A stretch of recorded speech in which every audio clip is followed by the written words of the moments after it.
누가복음 19장 1절로부터 10절 말씀 한 절씩 교독하겠습니다. 제가 먼저 봉독해 올리겠습니다. 예수께서 여리고로 들어가 지나가시더라. 삭개오라 이는 자가 있으니 세리자요 또한 부자라. 그가 예수께서 어떠한 사람인가 하여 보고자 하되 키가 작고 사람이 많아 할 수 없어 앞으로 달려가서 보기 위하여 돌무화과 나무에 올라가니 이는 예수께서 그리로 지나가시게 되미로라. 예수께서 그곳에 이르사 쳐다보시고 이르시되 삭개오야 속히 내려오라. 내가 오늘 내 집에 유하여야 하겠다 하시니 급히 내려와 즐거워하며 영접하거늘 뭇 사람이 보고 수군거려 이르되 저가 죄인의 집에 유하러 들어갔도다 하더라. 삭개오가 서서 주께 여짜오되 주여 보시옵소서. 내 소유의 절반을 가난한 자들에게 주겠사오며 만일 누구의 것을 속여 빼앗은 일이 있으면 내 갑절이나 갚겠나이다. 예수께서 이르시되 오늘 구원이 이 집에 이르렀으니 이 사람도 아브라함의 자손이미로다. 인자가 온 것은 잃어버린 자를 찾아 구원하려 함이니라. 아멘. 아멘. 오늘 여러분과 함께 오늘 본문을 가지고 나눌 주제는 잃어버린 자 삭개오에 대해서 함께 나누고자 합니다. 지난 주일 말씀에 이어서 예수님과 제자들이 유월절을 지키기 위해서 시골에서 나사렛, 가버나움, 갈릴리 지방에서 계속 걸어서 예루살렘 성전을 향해서 가는 길, 그리고 특별히 지난주에 여리고 근처에 도착했을 때 벌어진 상황들을 함께 나누었습니다. 지난 주일의 말씀을 통해서 사회적인 약자였던 맹인, 그리고 그 눈이 안 보임으로 인해서 자기가 감당해야 됐던 맹인의 그 모습을 우리가 찾아볼 수 있었습니다. 그리고 그 맹인이 메시아로 오신 그리스도, 그리고 구원자로 오신 예수 그리스도를 믿는 그 믿음을 통해서 예수님 볼 수 있었던 이야기를 함께 나누었습니다. 오늘은 그 맹인과 조금 대비되는 사람입니다. 반대편에 있는 사람입니다. 사회적인 약자도 아니고 로마 지배계급과 커넥되어 있었고, 그리고 세금을 걷는 권력을 가지고 있었기 때문에 힘도 있습니다. 그래서 부자로서 살아가는데 부족함이 없는 그런 키 작은 세리, 삭개오라고 이름하는 그 사람을 여러분께 소개하려고 합니다. 특이한 것은 이 자가 예수님께서는 잃어버린 자라고 비유했다는 사실입니다. 왜 예수님께서 이 부자인 삭개오에게 잃어버린 자라고 했는지 한번 같이 그 이유를 1절부터 차근차근 알아보도록 하겠습니다. 1절을 보면 예수께서 여리고로 들어가 지나가시더라. 맹인을 만나고 나서 이제 여리고로 들어와서 여리고를 지나가려고 하는데 이 일이 벌어졌다는 거예요. 여리고에 대해서는 지난 우리 함께 나눴던 말씀을 참고해 주시고, 삭개오라 이름하는 자가 있으니 세리장이요 또한 부자라. 삭개오를 소개하고 있습니다. 삭개오가 누구냐? 삭개오가 세리장이 무엇이냐면 텍스 컬렉터의 팀장이죠. 텍스 컬렉터 하는 사람들의 팀장이에요. 이 텍스를 내는 곳이 이스라엘에 세 군데가 있었어요. 로마 제국이 이스라엘을 다스리면서 점령해서 다스리면서 세 곳의 텍스 국세청을 말해요. 국세청 지점을 세 곳을 두고 이스라엘로부터 텍스를 받아서 로마로 보내게 했어요. 그곳이 어디냐면 그 가버나움 지역, 예수님이 갈릴리 호수 북부 지방의 가버나움 지역을 본거지로 해서 베이스 캠프로 해서 사역했던 곳 가버나움 있고, 그 다음에 지금 오늘 말한 여리고 지방은 어디냐면 동편에서 예루살렘 지역, 그리고 지중해로 가는 물자가 지나가는 아주 중요 요충지예요. 그래서 여리고 지방에 뒀고, 그 다음에 시사리아라고 한국말 갑자기 잊어버렸어요. 그곳 지중해 연안 그곳에 로마 부대가 주둔하는 그곳에 세 곳에 텍스 부스를 만들어서 텍스를 걷는 역할을 했어요. 근데 그 텍스 부스마다 장이 있어요. 세금을 걷는 그 팀장이 있습니다. 그 세금을 걷는 팀장이 바로 삭개오라고 이야기하고 있습니다. 그래서 이 삭개오스는 아주 부자입니다. 리치맨. 그리고 마찬가지로 다른 이방인도 아니고 유대인이라는 사실이에요. 근데 이 유대인이라는 삭개오가 유대인을 위해서 일하는 게 아니라 유대인에게 돈을 뺏는 게 아니죠. 사실 징수하는 건데 유대 사람들이 봤을 때는 뺏는다고 이야기해요. 왜냐하면 정식으로 있는 로마 제국 사람들이 로마에서 이런 항목에 의해서 텍스를 걷어라 라고 이야기했는데 이 세리들, 텍스 컬렉터들은 그것만 받아서 로마로 보내버리면 자기들이 가지고 먹고 살 게 없으니까 로마 제국 관리들에게 부탁을 해요. 이것도 걷고 또 나머지 부스러기를 걷어서 우리가 가지겠습니다 라고 하니까 그걸 허락해요. 왜냐하면 자기 로마 제국을 위해서 일하는 텍스 컬렉터들이 그 사람들이 좀 잘 살아야만이 또 부정을 저지르지 않으니까. 그래서 이 세리들은 로마로 보내는 세금뿐만 아니라 자기들이 먹고 사는 세금까지 걷어요. 이중으로 걷는 거죠. 그래서 이 유대인들, 이스라엘 백성들은 이 세리들은 어떻게 생각하느냐? 배신자라고 생각해요. 이스라엘 사람들의 돈을 뺏어서 로마 제국에게 보내는 사람이기 때문에 배신자라고 생각을 해요. 로마 제국을 위해서 일을 하기 때문에 그렇습니다. 이 삭개오라는 사람을 지금 소개하고 있어요. 3절을 보니까 그가 예수께서 어떠한 사람인가 하여 보고자 하되 예수님에 대해서 소문을 들었어요. 근데 그 예수님이 어떤 사람인지 한번 보고 싶은 호기심이 있어요.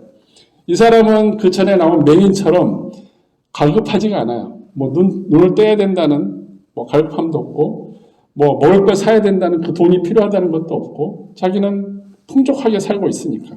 근데 이 삭개오란 이 세리장의 단점이 딱 하나 있는데, 키가 작기 때문에 사람들이 앞에서 가리면은 그 앞을 내다볼 수 없는 거예요.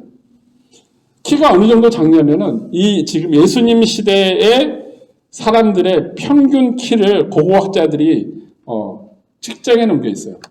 150cm에서 157cm, 150에서 160 정도가 남자 평균이에요. 남자 평균 키가 그 당시 1세기에 150에서 160 사이에 있는 사람들이에요. 그러면 정상보다 더 작다 그랬으니까 150보다 더 작은 거예요. 150보다 더 작은 키이기 때문에 아무리 껑충껑충 뛰어도 그 앞에 누가 있는지 예수님이 지나가면 사람들이 모여서 양쪽에 벽을 쌓으면 그 다음에 볼 수가 없는 거예요.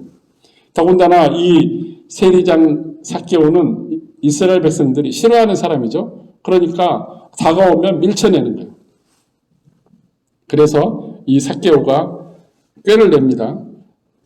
예수님이 저쪽 오고 있기 때문에 앞으로 달려가서 미리 그 돌무화과 나무라는 그 나무 위로 올라갑니다. 올라가서 자기가 볼 수 있기 때문에 올라가서 사실 이 세리장이고 많은 세리들을 거느리고 부자이고 자기가 세리들을 통해서 뭔가를 할 수 있는 권력도 가지고 있는데 이 삭개오가 예수님을 보고 싶다는 그 일념 하나로 무슨 일을 하냐면 어린애처럼 나무 위로 올라가요.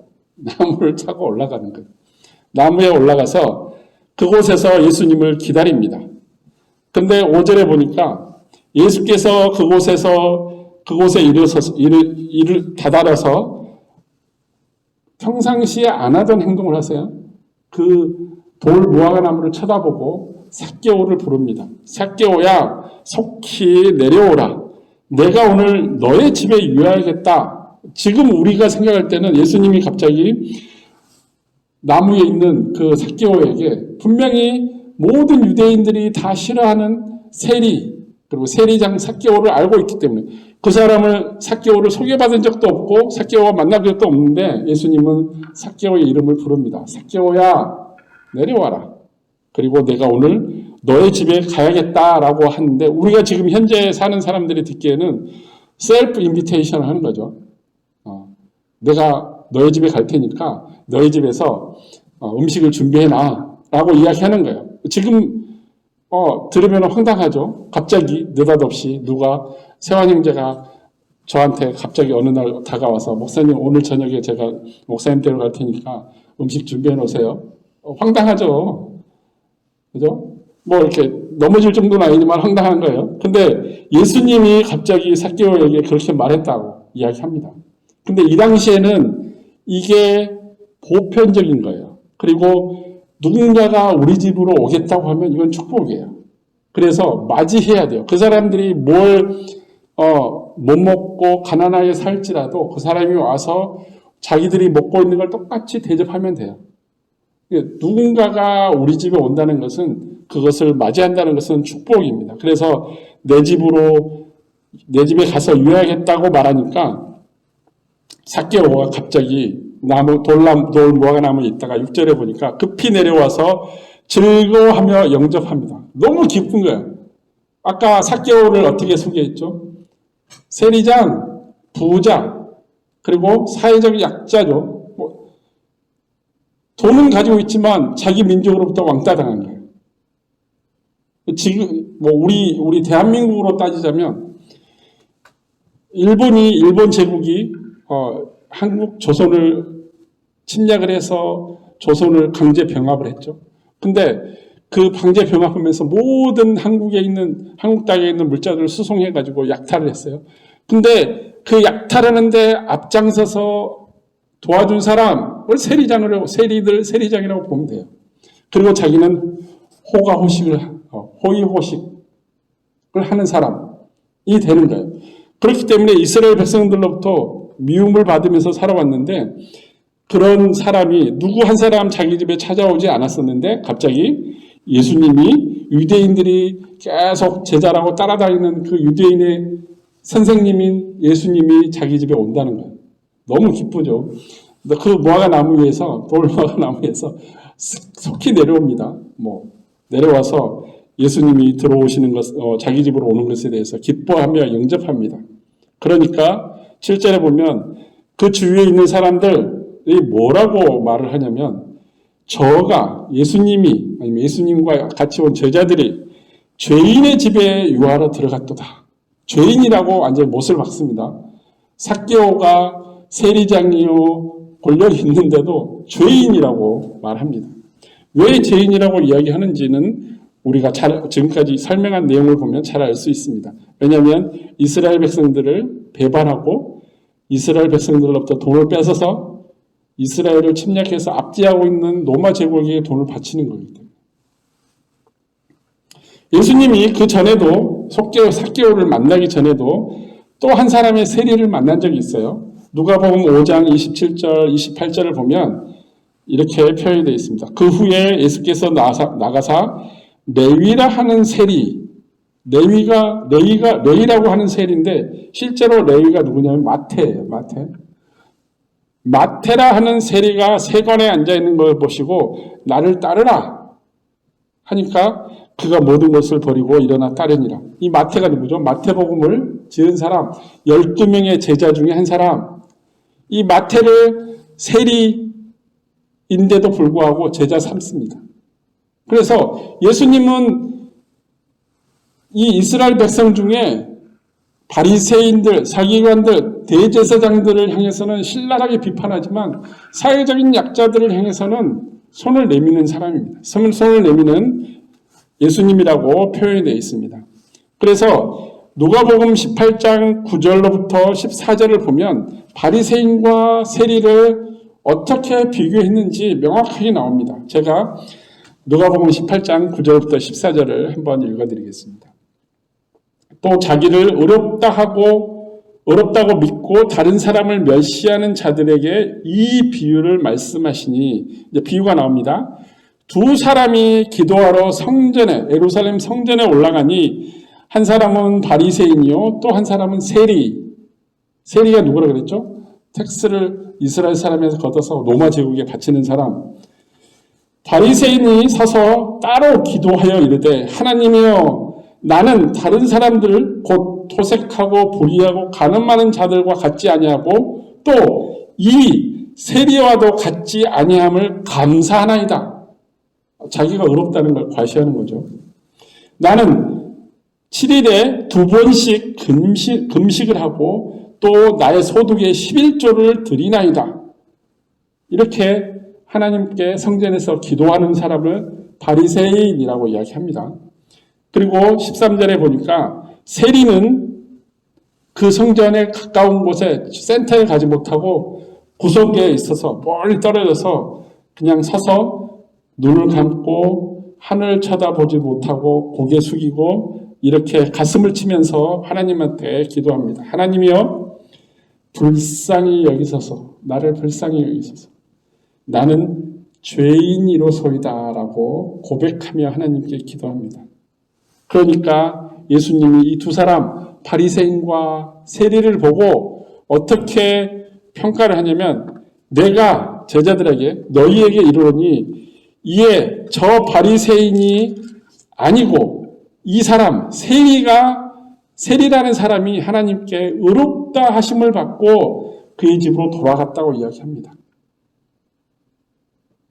세리가 하는 행동이 의로워서 지금까지 살아오는 그 행동이 의로워서가 아니라 하나님 앞에 와서 자기가 죄인임을 고백하고 자기가 죄인이기 때문에 자기를 긍휼히 여겨달라고 고백하는 자가 바리새인처럼 내가 의롭고 다른 죄인처럼 살아가지 않아서 내가 감사합니다라고 기도하는 사람보다 고백하는 자를 먼저 찾으신다고 이야기합니다. 그리고 예수님께서 무릇 자기를 높이는 자는 낮아지고 자기를 낮추는 자는 높아지리라 하고 예수님께서 비유로 말씀하십니다. 그래서 삭개오가 어떤 모습을 예수님이 찾아서 삭개오야 내려와라 내가 너희 집에 들어가야겠다 요하야겠다고 했을 때 삭개오가 어떤 반응을 보이냐에 따라서 예수님께서 삭개오의 평가를 할 수 있었는데 삭개오는 급히 내려와서 웰커밍을 했다는 거예요. 예수님을. 그리고 뭐라고 이야기하냐면 8절에 볼까요? 삭개오가 서서 주께 여짜오되 주여 보시옵소서 내 소유의 절반을 가난한 자들에게 주겠사오며 만일 누구의 것을 속여 빼앗은 일이 있으면 네 갑절, 네 배의 네 갑절을 갚겠나이다 라고 고백을 합니다. 지금까지 자기가 모은 재산의 절반 50%를 뚝 떼어서 가난한 자들에게 기부하겠다는 거예요. 그리고 지금까지 자기가 살아오면서 누구에게 잘못을 저지른다든지 빼앗아서 얻은 것이 취한 것이 있었으면 배도 아니고 세 배도 아니고 네 배를 얹어서 갚아주겠다고 예수님 앞에서 고백합니다. 그래서 예수님께서는 뒤에 오늘 구원이 이 집에 이르렀다고 말을 하면서 이 사람도 아브라함의 자손이라고 이야기합니다. 그 이유가 있어요. 출애굽기 22장 1절을 보니까 하나님께서 모세를 통해서 십계명을 내면서 십계명에 무슨 내용이 있냐면 사람이 소나 양을 도둑질하여 잡거나 팔면 그는 소 한 마리에 소 5마리로 갚고 한 마리를 빼앗아서 도둑질해서 잡아먹었으면 5마리를 갚아야 되고 그리고 양 한 마리에 양 4마리로 갚을지니라. 양을 도둑질했으면 4배를 갚아야 된다고 규범에 그러니까 율법에 나와 있는 내용이에요. 그걸 지키겠다는 거예요. 아브라함의 자손으로서 지켜야 될 것을 지키겠다고 고백을 하니까 예수님께서 이 삭개오를 향해 이 자도 이제는 아브라함의 자손이라고 이야기해 줍니다. 왜냐하면 구원이신 생명이신 예수님께서 삭개오의 집에 들어갔기 때문에 그 들어갔다는 것은 이미 삭개오의 집안을 용서해 주고 삭개오로 말미암아 삭개오의 죄됨을 고백하고 구원을 받았다는 것을 예수님께서 확증시켜줬다는 거예요. 회개, 리펜던스라고 하는데 회개는 곧 무엇을 말하냐면 회복을 이야기합니다. 내가 사람들과의 관계 가운데 잘못한 일이 있으면은 나를 용서해 달라고 이야기합니다. 그게 회개하는 내용. 그래, 무엇을 잘못했는지 말해볼 수 있어? 이러이러한 것들을 잘못했습니다. 그래, 네가 잘못한 내용을 명확히 알고 있구나, 회개하는구나 라고 인정을 하기 때문에 내가 너를 용서한다고 이야기합니다. 그렇지만 어떤 사람들은 자기가 잘못한 내용을 무엇인지도 모르고 용서해 달라고 이야기하는 사람도 있어요. 또는 용서를 구하지도 않은 사람도 있어요. 나는 너와 친하게 지내고 싶어. 너는 해할 생각이 없었어. 그냥 나는 친하게 지내고 너와 사이좋게 지내기 위해서 이렇게 했어. 용서를 구하지도 않고 이렇게 이야기합니다. 그것은 바로 무엇을 하고 싶은 생각이 없냐면 그 사람과 나의 관계를 다시 회복시킬 생각이 없어요. 그 사람이 왜 마음이 아프고 상처를 받았는지를 내가 이해하지 못하는 거예요. 그래서 용서도 구하지 않고 그 사람의 마음을 회복시켜 주지도 않으니까 관계 또한 회복되지도 않는다는 겁니다. 하지만 이 삭개오의 마음 가운데 지금까지는 어떻게 살았을지라도 이제 예수님을 만나서 회개하고 회복함으로 인해서 하나님이 주시는 그 은혜를 받았다는 거예요. 누구나 다 똑같이 내가 회개하고 싶어, 내가 용서를 구하고 싶어 라고 해서 모든 사람이 회개하는 게 아니라 세례 요한이 이야기한 것처럼 스스로 회개할 수 있는 그 하나님의 은혜를 주셔야만이 그 사람이 회개하고 예수님을 받아들일 수 있다는 거예요. 회개한다고 말을 하면서 예수님을 믿지 않는 자, 이 사람이 진정 예수님을 믿는 자라고 말할 수 없기 때문입니다. 회개하는 자는 회복하는 자를 일컫습니다. 왜냐하면 회개는 곧 하나님의 의대로 이루어졌고 하나님의 은혜는 곧 나에게 회복을 가져다 주기 때문입니다. 그래서 9절의 말씀, 예수님의 말씀처럼 예수님께서 이르시되 오늘 구원이 이 삭개오의 집에 이르렀으니 이 사람도 이제 이스라엘의 후손이다. 이스라엘의 배반자도 아니고 이스라엘이 미워하는 사람이 아니라 이스라엘의 자손임이라고 분명히 선포합니다. 그리고 예수님께서 10절에 뭐라고 말씀하시냐면 결론입니다. 인자가 온 것은 자기 자신이 이 세상에 온 것은 잃어버린 자를 찾아 구원하려 함이라 라고 말씀하십니다. 잃어버린 자라고 이야기합니다. 누가 잃어버렸을까요? 그리고 누가 찾는 것일까요? 찾는 것은 예수님이 와서 잃어버린 자를 찾아서 구원한다고 그랬는데 그러면 예수님이 와서 찾아서 세이브 해주는 사람이라면 누가 잊어버렸을까요? 잃어버린 사람이 있을까요? 잃어버린 사람은 무슨 일을 했죠? 내가 잃어버렸기 때문에 잃어버린 것을 찾기 위해서 누군가를 보냅니다. 누군가를 보내서 그 잃어버린 걸 찾아와 라고 이야기합니다.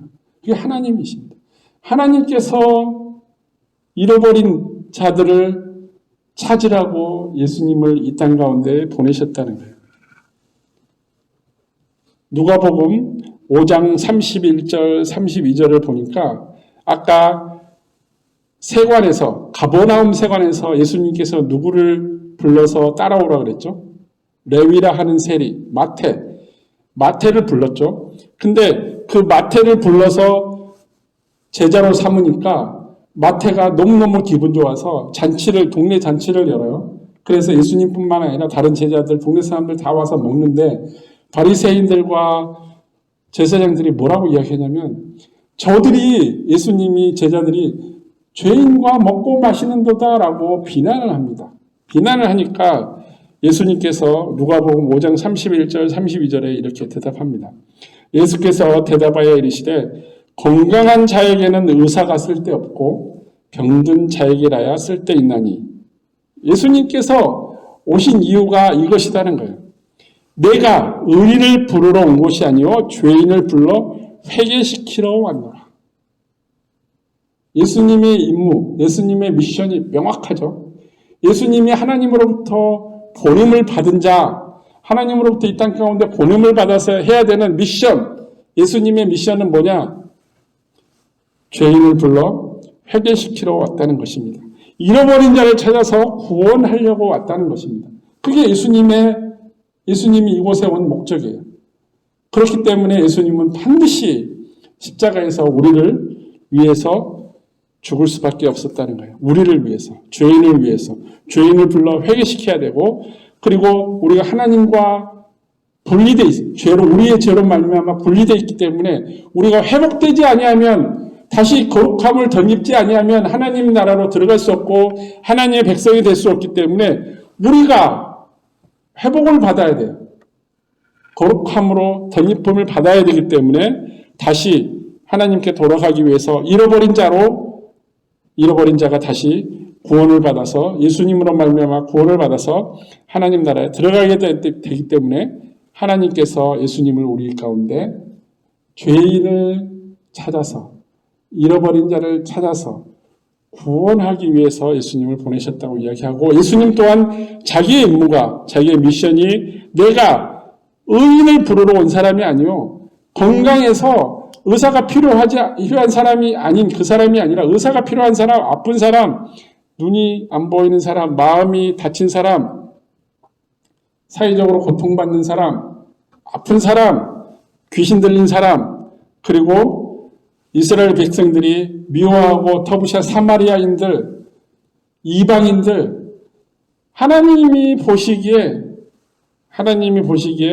아프고 가난하고 그리고 죄를 지었고 하나님을 모르는 자들을 찾아가서 예수님께서 하나님은 이런 분이야, 하나님의 사랑은 이거야, 하나님의 은혜는 이거야, 그래서 내가 그 일을 하기 위해서 왔으니까 나를 따라오라고 이야기하고 나를 믿으라고 이야기하십니다. 그게 예수님의 임무이기 때문에. 지난주에 우리가 여리고 들어가기 전에 맹인을 만났습니다. 그리고 오늘 세리 삭개오를 만났는데 이 맹인과 세리의 공통점이 있어요. 어떤 게 공통점이냐면 사회적으로 소외된 사람입니다. 사람들이 그들을 찾지 않아요. 맹인을 찾지 않아요. 맹인은 구걸하기 때문에 뭔가를 뺏기지 않으려고 피해갑니다. 세리들을 만나면은 텍스를 내라고 할까봐 이렇게 코에 걸면 코걸이, 귀에 걸면 귀걸이처럼 자꾸 뭔가를 걸어서 텍스를 받아갈까봐 도망다닙니다. 그런데 특이하게도 맹인에게도 그렇고 세금을 징수하는 세리에게도 돈이 필요합니다. 돈을 쫓아다니는 사람이에요. 구걸하면서 돈을 달라고 이야기하고, 그리고 세금 징수하기 위해서 사람들 만나면 명목을 만들어서 돈을 내라고 이야기합니다. 그리고 두 사람 다, 한 사람은 키가 작아서 한 사람은 눈이 안 보여서 예수님을 볼 수 없는 사람입니다. 여러분은 이 셋 중에, 세 가지 조건 중에 어디에 속합니까? 다 속하지 않습니까? 여러분은 예수님을 보고 있습니까? 아니면 돈이 필요 없습니까? 아니면 사회적으로 강자입니까? 우리가 눈을 뜨고 있고 우리 발로 걸어 다닐 수 있고 누군가에게 착취를 당하지 않음에도 불구하고 우리는 이상하게도 예수님을 때로는 볼 수 없고, 때로는 우리는 돈이 간절히 필요하고, 때로는 우리는 혼자인 것 같은 소외감을 느낄 때가 있습니다.